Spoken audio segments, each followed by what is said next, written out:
radius of the smallest possible sphere in which we can put a cube of side a unit is 9 centimetre, the length of each side of the cube. ऐसा बोल रहा है कि smallest possible sphere in which we can put a cube of side a unit is 9 centimetre, then the length of each side. Okay, एक sphere था आपके पास, आपने क्या करना है, उसके अंदर एक क्यूब रखना है, और वो क्यूब जो है ना स्मॉलेस्ट पॉसिबल, तो मतलब मैक्सिमम साइज का है ये, ठीक है।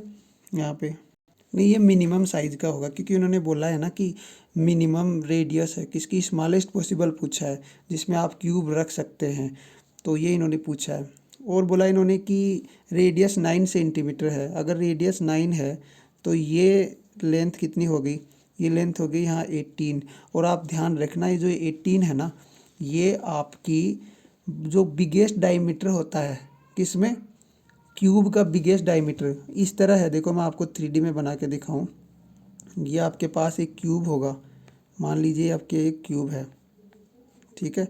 इस क्यूब को एक स्पेयर में पैक किया गया इस तरह से, एक स्पेयर में ये पैक किया गया है, ठीक है। ये स्पेयर तो चारों तरफ से होगा ना, ये तो 3D में होगा ना स्पेयर, तो हर इसका कॉर्नर जो है ना इसको टच कर जाएगा। और अगर इसकी रेडियस आपको बोला गया है, क्योंकि ये सब को टच करेगा ना स्पेयर है, तो इसकी रेडियस 9 सेंटीमीटर बोला गया है। तो आप एक बार बताइए कि यहाँ से यहाँ तक की तो रेडियस है ना ये और ये रेडियस है, तो ये बिगेस्ट डायमीटर नहीं हो गया क्या क्यूब का। अगर ये बिगेस्ट डायमीटर हो गया क्यूब का, तो हमें पता है क्यूब का बिगेस्ट डायमीटर जो होता है ना, वो होता है √3 इंटू ए, ध्यान रखना। और √3 into A is equal to दे रखा है 18। अगर √3 इंटू ए 18 है, तो हमसे साइड पूछा है, इसको आप क्या लिख देंगे, 6 इंटू 3 डिवाइड बाई √3। यहाँ से आपके पास साइड कितनी आ गई, ए इक्वल टू 6√3 सेंटीमीटर आ गया। ये स्मॉलेस्ट था, ध्यान रखना, स्पेयर कैसा था, स्मॉलेस्ट स्पेयर था। Option number 4। ये बहुत बढ़िया क्वेश्चन है, सिर्फ मतलब लेकिन इसमें सोचना था।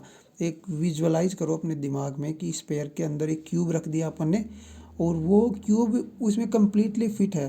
तो आप सोचिए उसके एज जो हैं क्यूब के, वो सारे एज उस स्पेयर को टच करेंगे, और उस क्यूब की जो रेडियस है, अगर उसका डबल कर देंगे तो डायमीटर आएगा, और उस स्पेयर की जो रेडियस है, तो वो स्पेयर उसको कम्प्लीटली फिट कर रहा है, मतलब उसके सारे एजेस को टच करेगा स्पेयर। अगर एजेस को टच करेगा तो जो उसका डायमीटर होगा स्पेयर का, वो उसका क्यूब के लिए बिगेस्ट डायमीटर का काम करेगा कि नहीं, डायगोनल का काम करेगा कि नहीं। ओके, तो वही सीन था।